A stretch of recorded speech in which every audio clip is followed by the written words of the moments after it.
अपने आप को अजय समझते थे। उस पैटर्न टैंक को हमारे बहादुर जवानों ने माचिस की डिब्बियों की तरह से तोड़कर फेंका है। तो वास्तव में ये पवित्र स्थान देश के लिए एक तीर्थ स्थान की तरह से है, जहां अब्दुल हमीद और उसके साथियों ने, और मुझे बहुत प्रसन्नता हुई कि उस युद्ध में जिन्होंने लड़ाई लड़ी वो स्वयं भी आज हमारे पास यहाँ मौजूद है। तो मैं सोचता हूँ यह जो स्थान है ये आने वाली पीढ़ी के लिए एक तीर्थ बनेगा।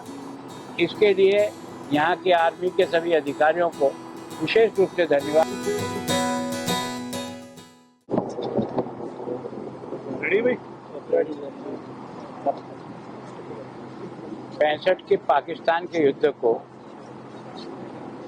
60 वर्ष पूरा हुआ। अब पाकिस्तान के पैटर्न टैंकों को जो सबसे उस समय के मजबूत हथियार के रूप में जाना जाता, अपने आप को अजय समझते थे। उस पैटर्न टैंक को हमारे बहादुर जवानों ने माचिस की डिब्बियों की तरह से तोड़कर फेंका है।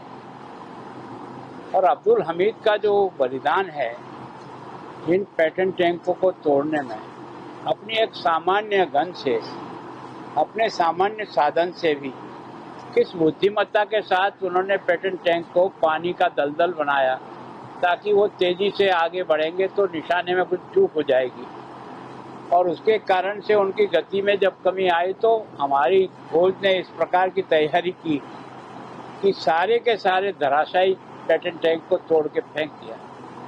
उसके कारण से भारत की फौज का दुनिया में बहुत सम्मान हुआ कि वास्तव में जिसको मानते थे कि ये तो अजय हैं अमेरिका के द्वारा बनाए हुए, लेकिन भारत के बहादुर अपने मन से, आत्मा से लड़ते हैं, हथियारों से नहीं लड़ाई लड़ते। और इसके कारण से अंततोगत्वा जो आदमी का अपना जो साहस होता है वो विजयश्री हासिल करता है, चाहे वो बलिदान कितना ही मांगे। तो वास्तव में ये पवित्र स्थान देश के लिए एक तीर्थ स्थान की तरह से है, जहाँ अब्दुल हमीद और उसके साथियों ने, और मुझे बहुत प्रसन्नता हुई कि उस युद्ध में जिन्होंने लड़ाई लड़ी वो स्वयं भी आज हमारे पास यहाँ मौजूद हैं। अब्दुल हमीद के परिवार के लोग भी हैं, उनकी वीर माताएं भी हमारे यहाँ बीच में हैं, उनके वीर जो है ना पत्नियां भी हमारे बीच में आज उपस्थित हैं। तो मैं सोचता हूँ यह जो स्थान है ये आने वाली पीढ़ी के लिए एक तीर्थ बनेगा।